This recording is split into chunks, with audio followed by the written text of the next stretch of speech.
Welcome back for our last session today for our Early Intervention Forum. We will now have Lindsay J. and Karen Kincaid presenting on Stronger Together. I will read Lindsay's bio and then we will get started. Lindsay has worked as an Ohio Early Intervention Regional Program Consultant since 2021. She earned her Bachelor of Science degree in Special Education from The Ohio State University and holds a Master of Education in Early Childhood Special Education from Xavier University.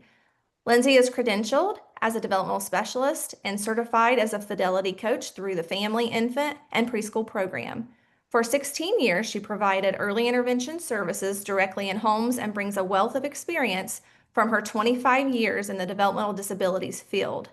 She also offers a unique and personal perspective as a mother of triplets who received EI services in Ohio. Welcome, Lindsay. Thank you, Erica. Welcome to session 4 of the OACB Forum, Stronger Together. As Erica shared, my name is Lindsay J., and I'm a Regional Early Intervention Program Consultant with the Ohio Department of Children and Youth. Before we begin, I will briefly go over a few housekeeping items. If you have questions today, please feel free to type those into the Q&A box. We will keep track of those and follow up as we are able during the presentation. If a question does not get answered, we will follow up with you after the webinar. Please ensure to include your name and county in your questions so we can follow up with the correct person. This webinar is being recorded, and the recording will be posted on the OACB YouTube channel within the next few weeks. Only those who signed up and paid through Member Connect will receive CPDUs for this session.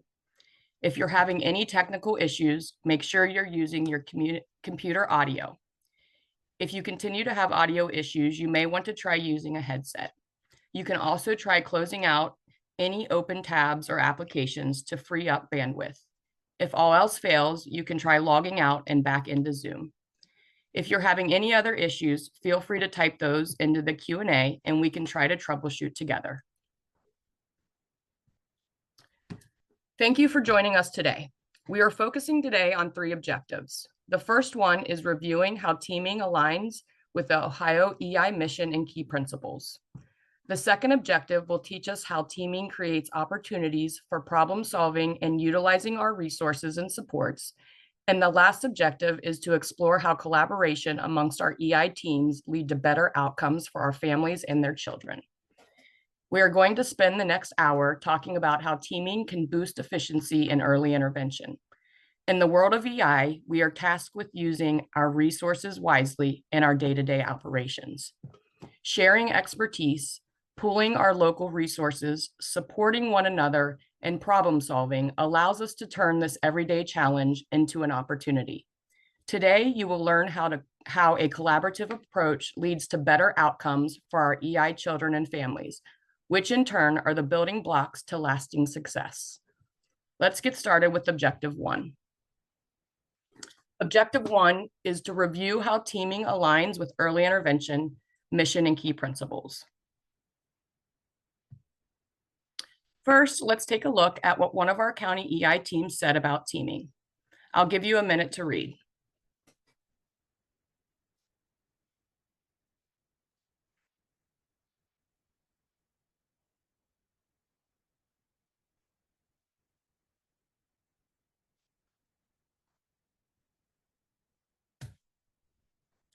15 years ago, Ohio Early Intervention adopted this mission and key principles for providing early intervention services in natural environments. The mission and key principles were developed and agreed upon by OSEP, the Office of Special Education Programs, and are utilized by many states in the U.S. Our mission states that Part C early intervention builds upon and provides supports and resources to assist family members and caregivers to enhance children's learning and development through everyday learning opportunities.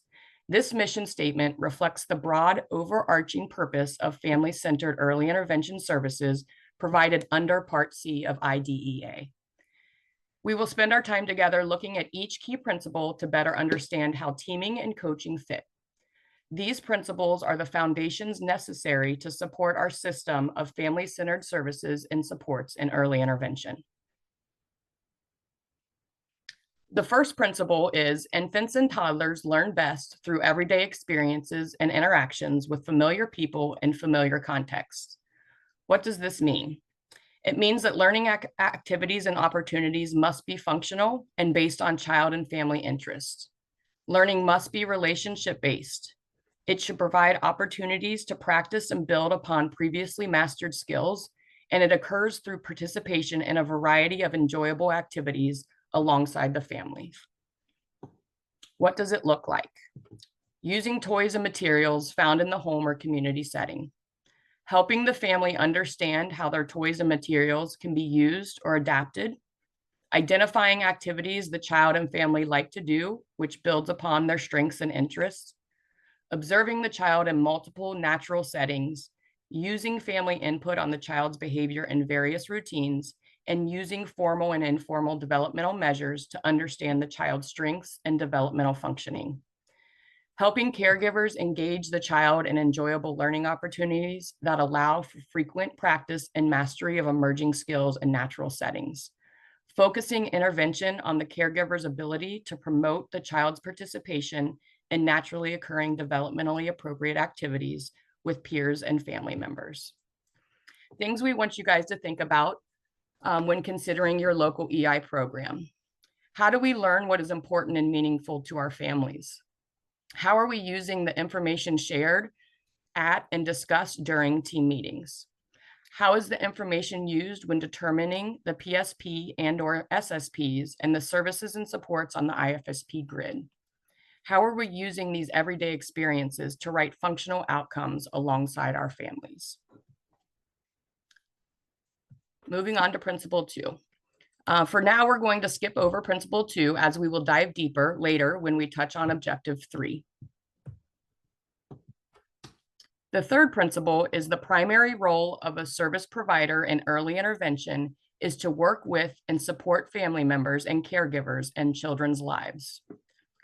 EI providers engage with the adults to enhance confidence and competence in their inherent role as the people who teach and foster their child's development. Families are equal partners in the relationship with service providers and service coordinators. Mutual trust, respect, honesty, and open communication characterizes the family-provider relationship. What this looks like in practice, we have to use professional behaviors that build trust and rapport and establish a working partnership with families. We must value and understand the provider's role as a collaborative coach, working to support family members as they help their child, incorporating principles of adult learning styles. We need to provide information, materials, and emotional support to enhance families' natural role as the people who foster their child's learning and development. Point out children's natural learning activities and discover together the incidental teaching opportunities that families do every single day between our provider visits. We need to involve families in discussions about what they want to do and enjoy doing, identify the family routines and activities that will support the desired outcomes, and continually acknowledge the many things the family is doing to support their child.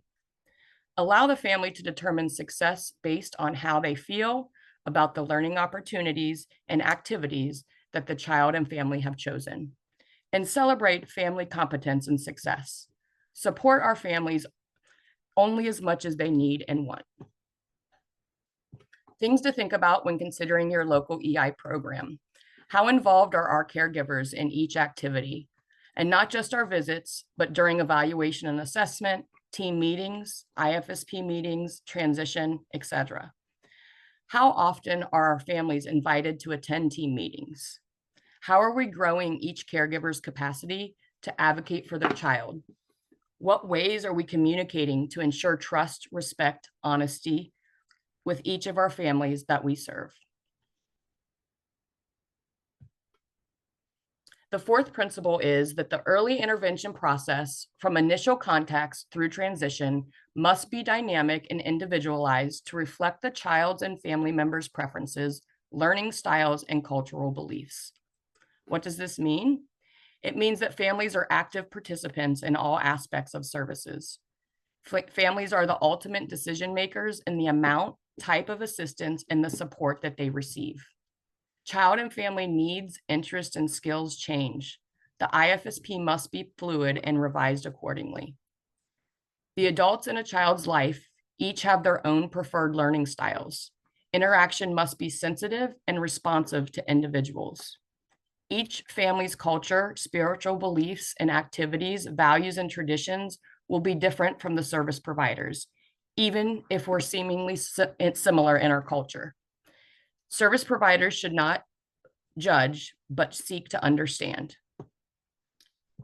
Family ways are more important than provider comfort and beliefs, short of course, abuse and neglect situations. What does this look like? Our evaluations and assessments address each family and family's initial priorities and accommodate reasonable preferences for time, place, and the role the family will play. Prepare the family to participate in the IFSP meeting, reinforce their role as a team member who participates in choosing and developing the outcomes, strategies, activities, and services and supports.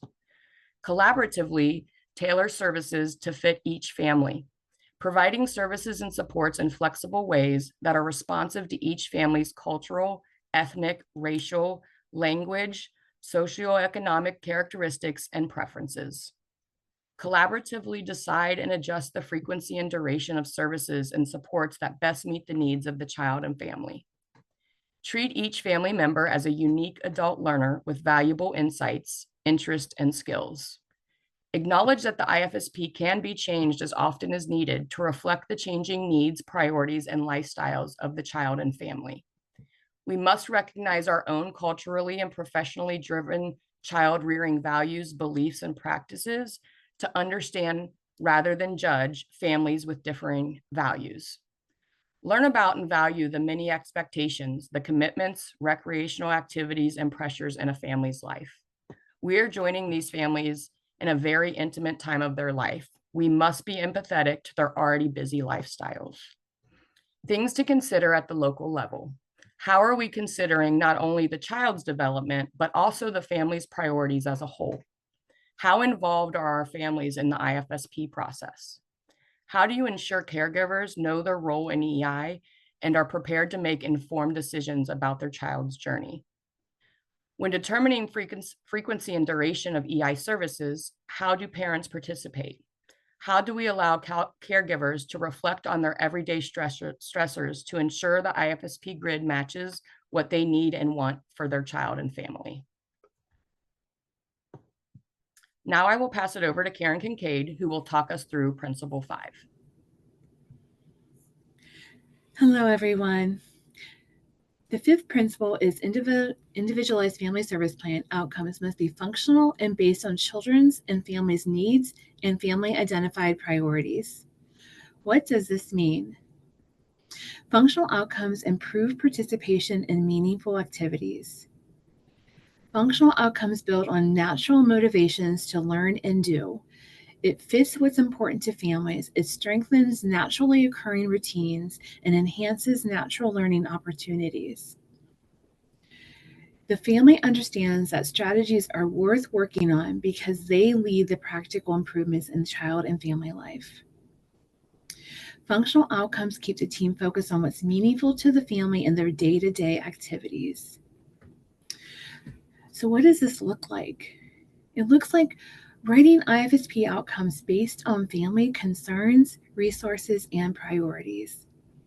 It means listening to families and believing in what they say regarding their priorities and needs. It's writing functional outcomes that result in functional support and intervention aimed at advancing children's engagement, independence, and social relationships. It's writing integrated outcomes that focus on the child participating in community and activity and family activities. Having outcomes that build on a child's natural motivation to learn and do, it matches the family's priorities, it strengthens natural occurring routines, and enhances learning opportunities and enjoyment. It describes what the child and family will be able to do in the context of their typical routines and activities. It's writing outcomes and using measures that make sense to families. using supportive documentation to meet the 6-step requirements. Identifying how families will know a functional outcome is achieved by writing measurable criteria that anyone could use to review progress. So what can you think, how can you think about this at the local level? From entry into EI to exit from EI, how do we ensure that families' voices are heard? What steps are you taking to include caregiver needs and priorities are embedded into each step of the way in early intervention? How do we get buy-in from families and support them in their already existing routines and natural environments so that we aren't overwhelming them with additional tasks? How are we measuring progress and including families in the decisions about whether progress is being made?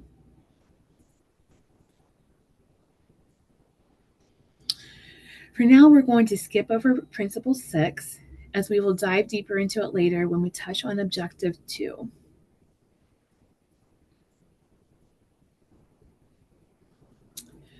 So the final principle is 7. Interventions with young children and family members must be based on explicit principles, validated practices, the best available research, and relevant laws and regulations. So what does this mean?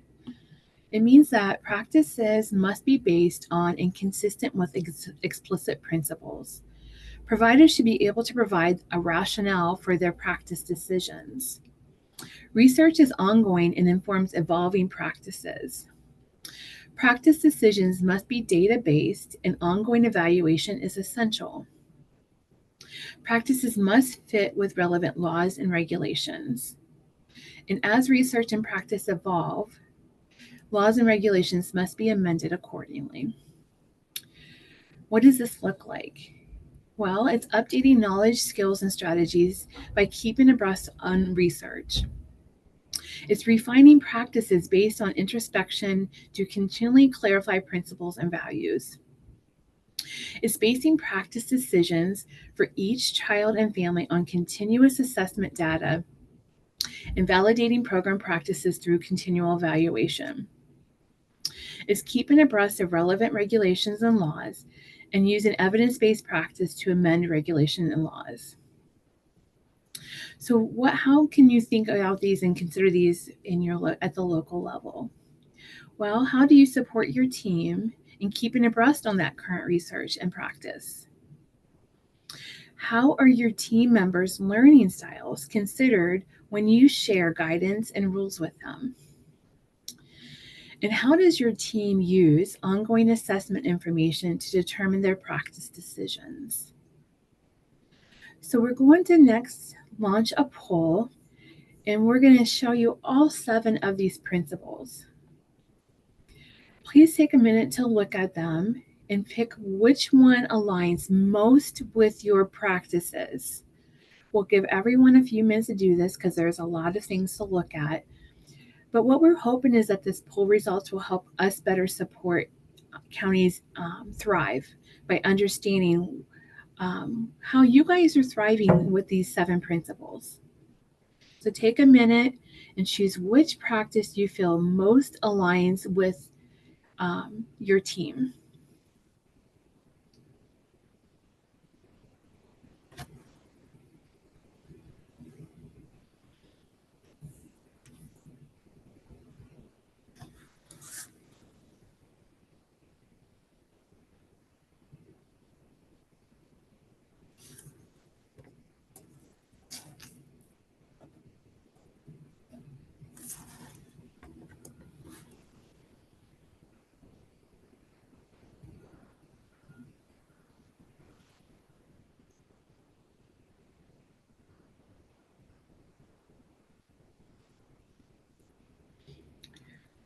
Lauren, how are we doing?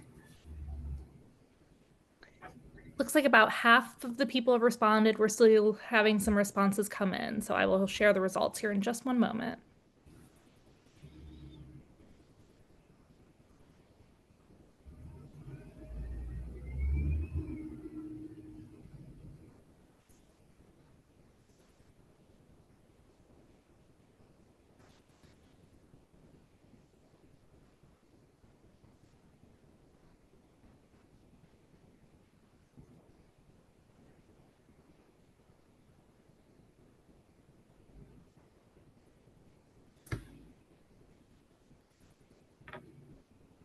And here are the results from that poll. Oops. Okay, so it looks like most people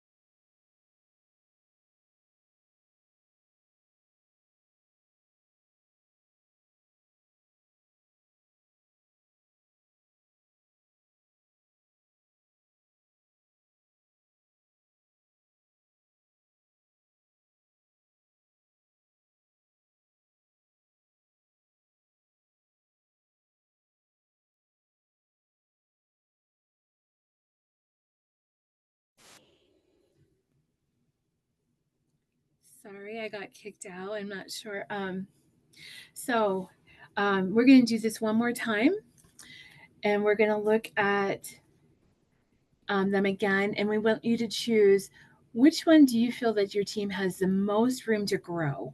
Which of the 7 principles do you feel that your team has the most room to grow in? Again, it is our hope that these poll results will help us as a state team better understand what supports local programs may need. We'll share the results again when the answers are submitted. So just choose which one you feel your team could grow in.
Lauren, how are we doing with this one?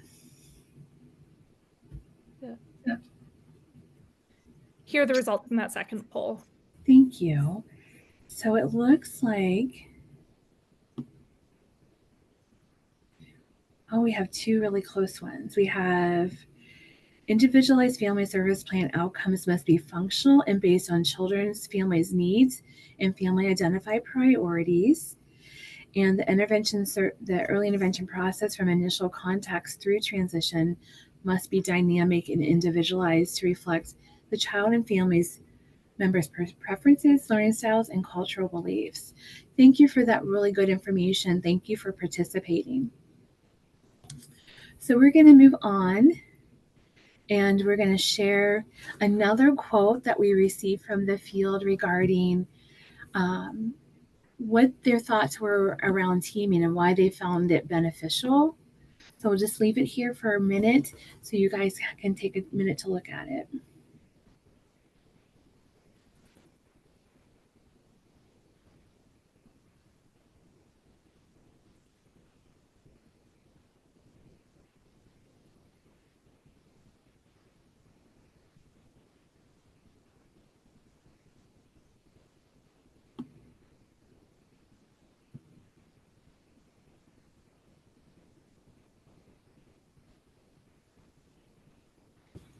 So we're going to move on. We're going to shift gears. We're going to move on to objective 2, which is learn how teaming creates opportunities for problem solving and utilizes resources and supports.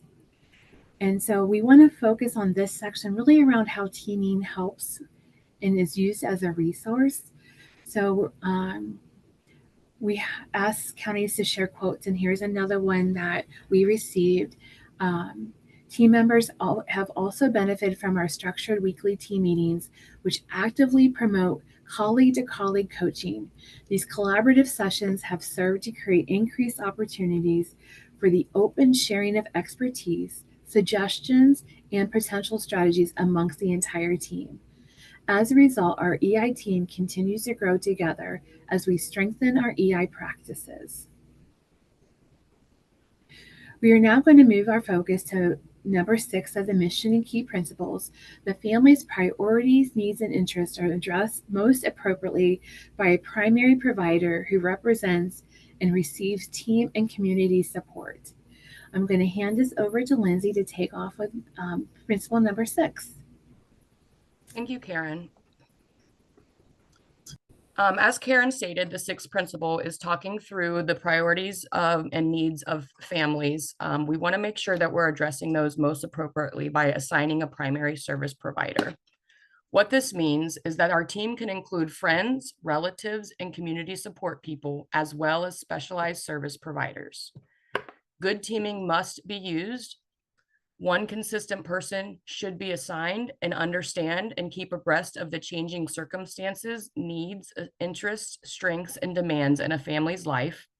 And the primary provider brings in other services and supports as needed, assuring outcomes, activities, and advice are compatible with family life and won't overwhelm or confuse family members further. Let's look at this table together that lays out what principle number 6 does and does not look like. We're going to focus on what it looks like, beginning with talking to the family about how children learn through play and practice and all their normally occurring activities. Keeping abreast of changing circumstances, priorities, and needs, and bringing in both formal and informal services and supports as necessary. We plan consult visits with other team members, and we must know when to ask for additional support and consultation from team members. We have a primary provider who gets necessary support from the team and maintains a focus on what is necessary to achieve functional goals. Continuing with what principle 6 does and does not look like, we should be coaching or supporting the family to carry out the strategies and activities developed with the team members with their appropriate expertise, directly engaging team members when needed. Develop a team based on the child and family outcomes and priorities, which can include people important to the family and people from community supports and services, as well as early intervention providers from different disciplines. Work as a team, sharing information from first contacts through the IFSP meeting when a primary service provider is assigned. All team members must understand each other's ongoing roles. We must make time for team members to communicate formally and informally and recognize the outcomes are shared across everybody. How are you considering adult learning styles when coaching your families locally? How are we considering those adult learning styles when coaching our team members and our colleagues? How do we incorporate families into team meetings? How regularly are we meeting as a team to get the needed support? When do we as a child's PSP know when to ask for support from our team? And what processes are we following to determine the most likely primary service provider? And once assigned, how is our team then ensuring that PSP is supported to meet the established IFSP outcomes for children and families? Rush and Sheldon define teaming for us. I've shared it here on the slide. Teaming is a valuable resource in early intervention. We are not only building the capacity of one another, but we are also then able to build the capacity of our families by using a coaching approach to dig deep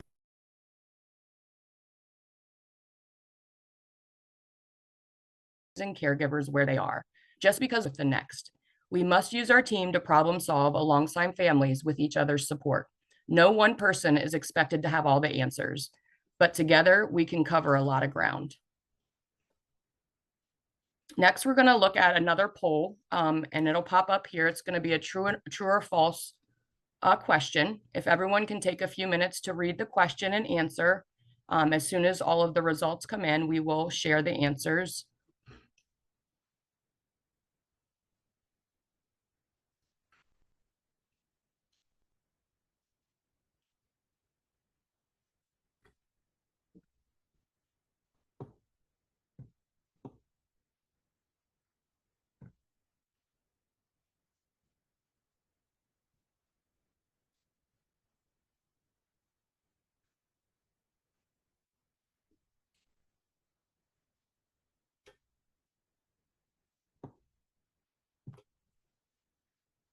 All right, Lauren, how's it going? We have a few more responses coming in. I'm going to end the poll here in just a couple seconds. Awesome, thank you.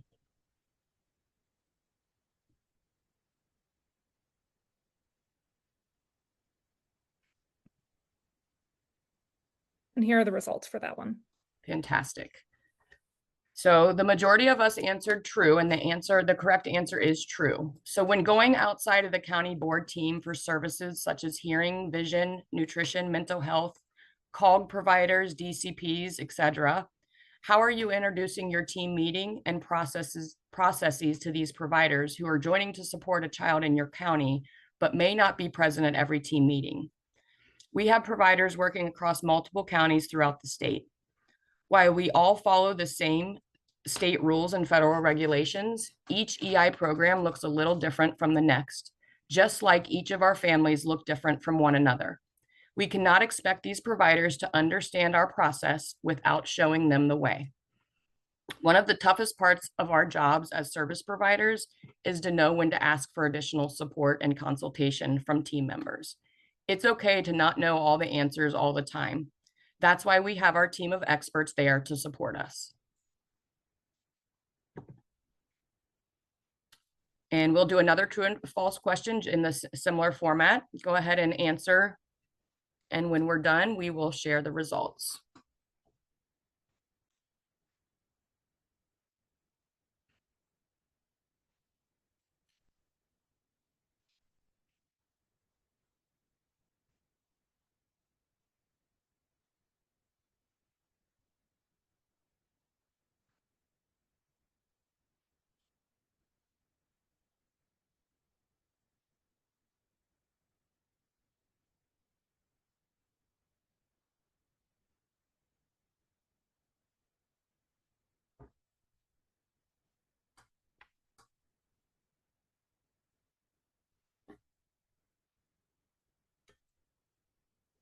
All right, Lauren, how's things going?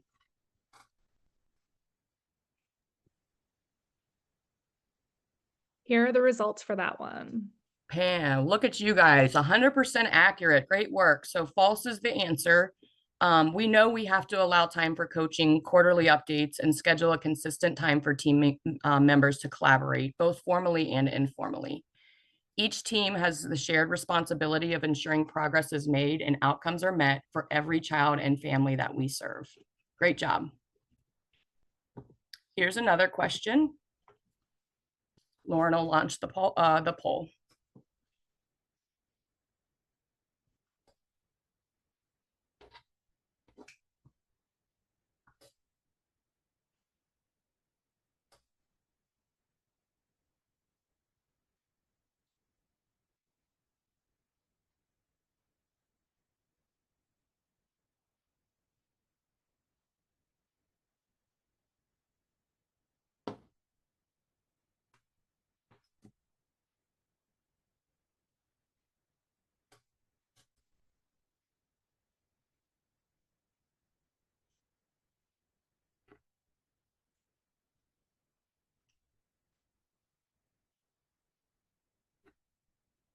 How's it looking, Lauren?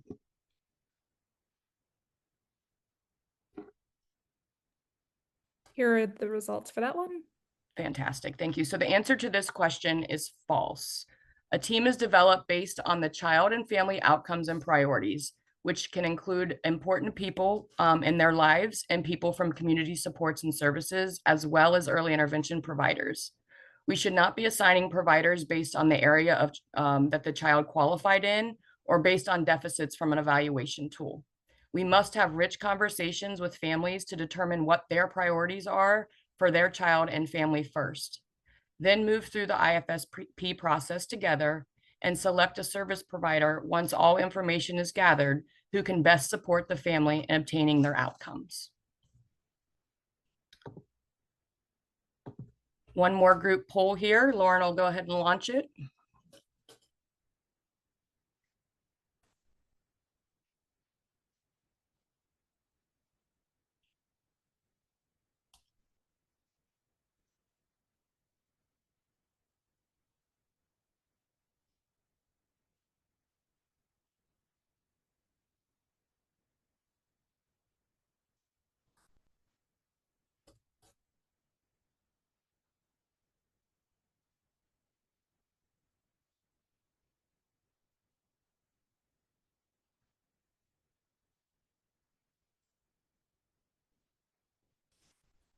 All right, Lauren, what are our participants saying? Fantastic. True.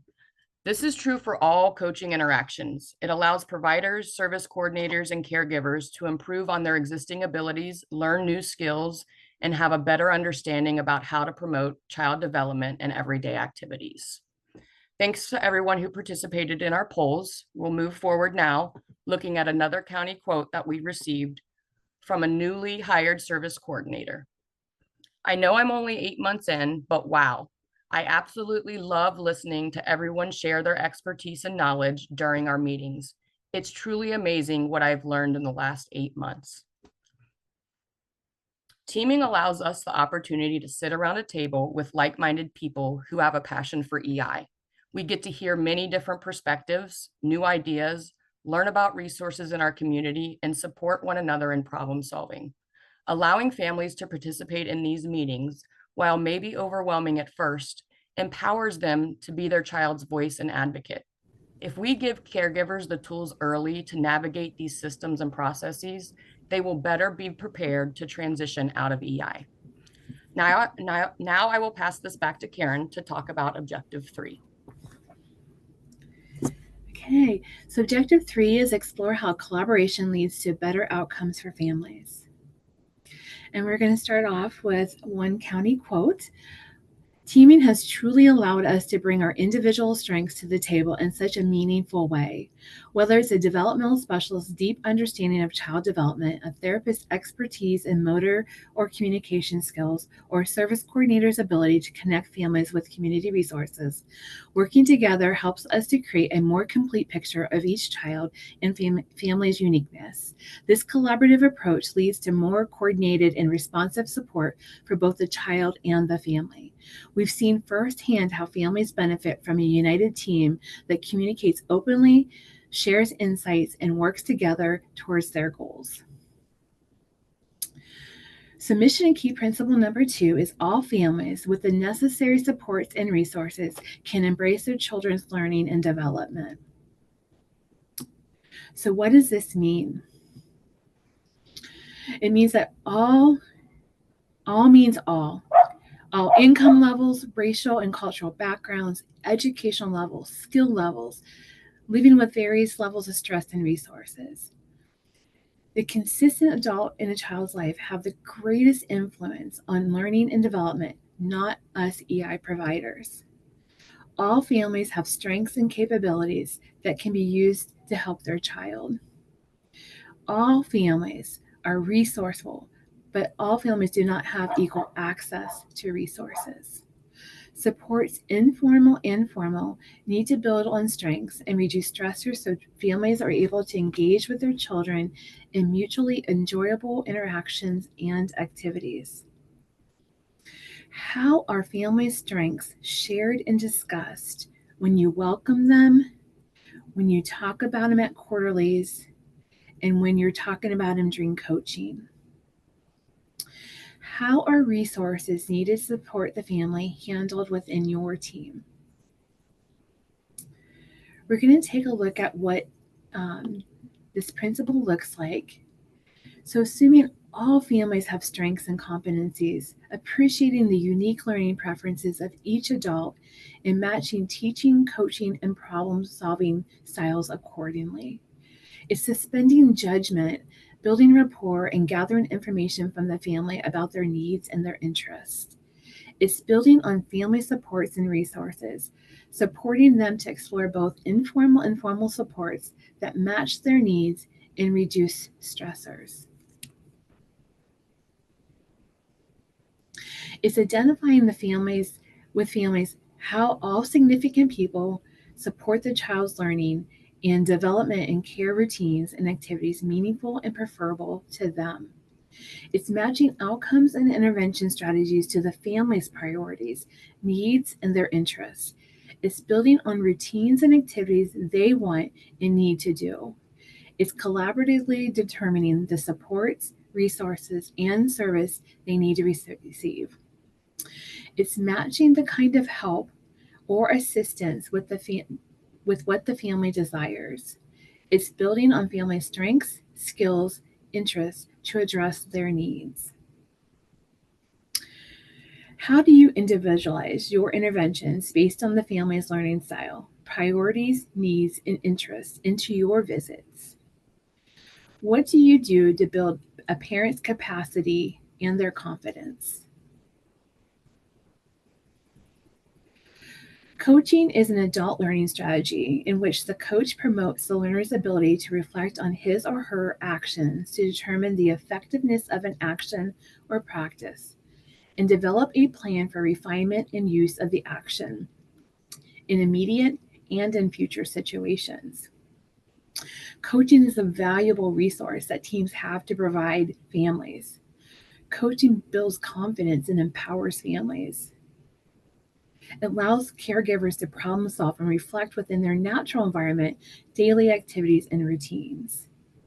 Coaching reduces the parent caregiver stress of feeling like they're receiving instruction. It focused on goal setting and achievement. It improves existing abilities, develops new skills, and allows a deeper understanding of how to promote child learning and everyday opportunities. Adult learning style that promotes reflection of actions to determine effectiveness to use in the immediate or future situations. One last thing to think about: knowing how powerful coaching is. How does your team incorporate families into coaching at your team meetings? I'm going to hand this over to Lindsay. All right, thank you, Karen. We're going to do a few more group polls together. Lauren will go ahead and launch. The question is, or the true or false statement is, service coordinators and service providers rely solely on their knowledge and expertise to develop outcome strategies and needed supports. Go ahead and input your response, and we will share when everybody's finished.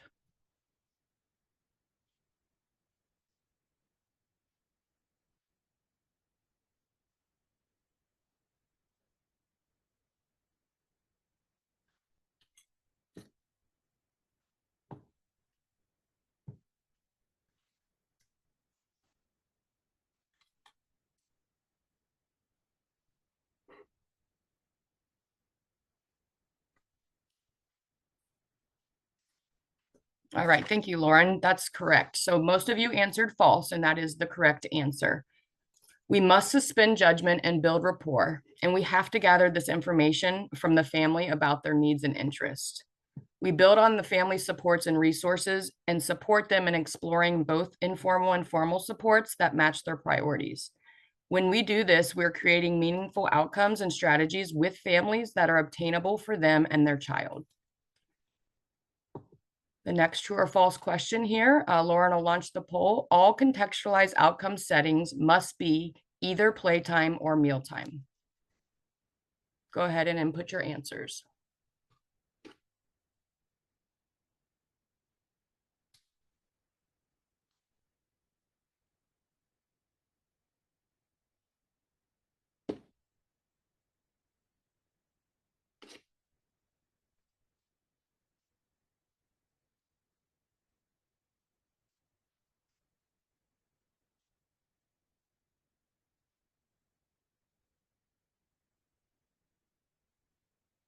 All right, thank you, Lauren. Okay, the majority of us got this one correct. The answer is false.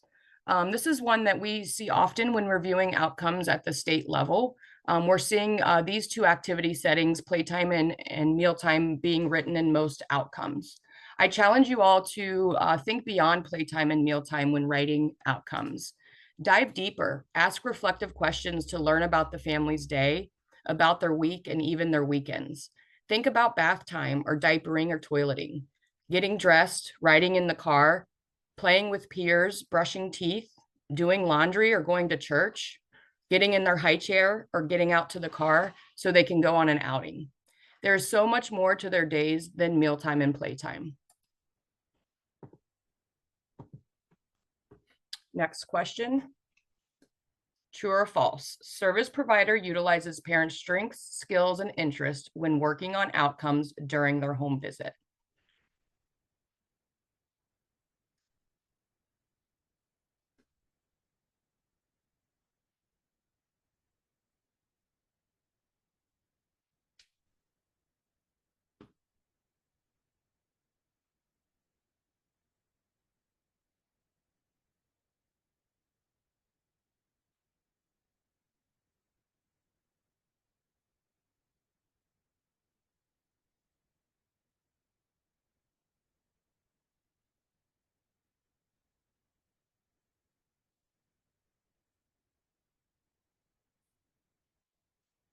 Thank you, Lauren. Fantastic. The answer here is true. It's so important for us to observe and assess, ask reflective questions, and start where the family is and build from there based on their knowledge and strengths. Our families have so much information to share with us, and we should take the opportunities to learn from them. We shouldn't take over and do everything for the family during our visits, or conversely, tell the family what to do. That wouldn't allow for caregivers to build upon their own strengths and ideas. Families know their children best, so incorporating families into our intervention will allow for better outcomes.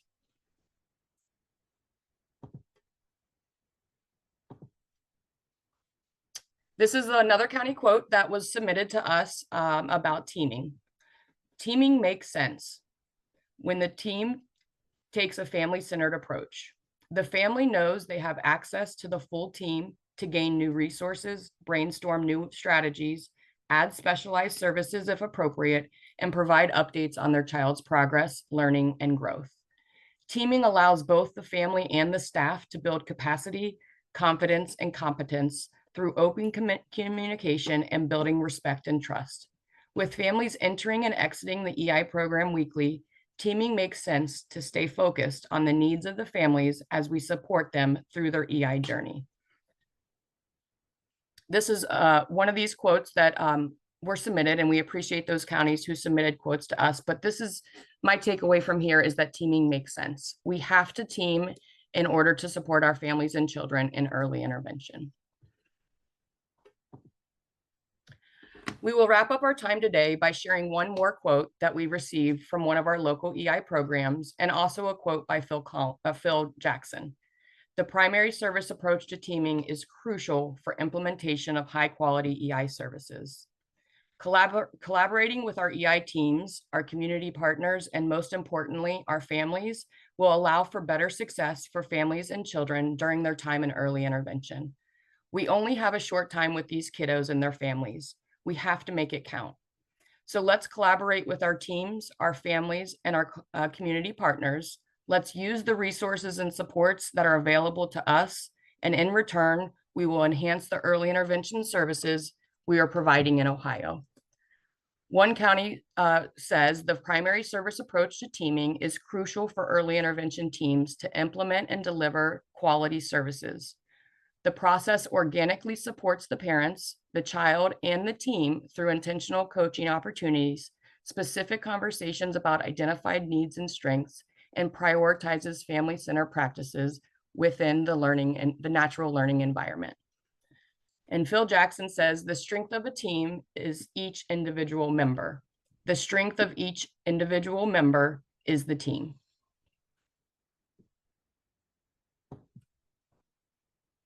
If anyone has any questions about the material presented today or has any questions at all regarding early intervention, please do not hesitate to reach out to your regional program consultant at the emails listed here. We want to take this time to thank OACB for allowing Karen, Aaron, and I to participate in this EI forum.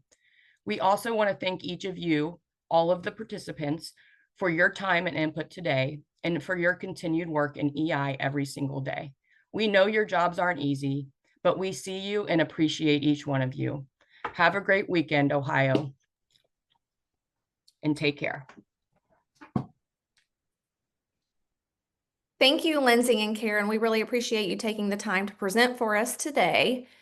And I did want to take a moment, since looks like we'll be ending just a little bit early. I wanted to thank you all for joining our 2025 Early Intervention Forum. We truly appreciate your participation today in the Early Intervention Forum, and hope you all found the forum to be beneficial and informative. If you have any questions regarding the CPDUs, please don't hesitate to reach out. I did share in the chat box here as well the Padlet that also has the CPDU instructions as well. I was able to get the updated PDF for the first session, so you all should be able to retrieve that as well. Once again, thank you for joining us today, and we hope you have a wonderful rest of your day. Thank you all.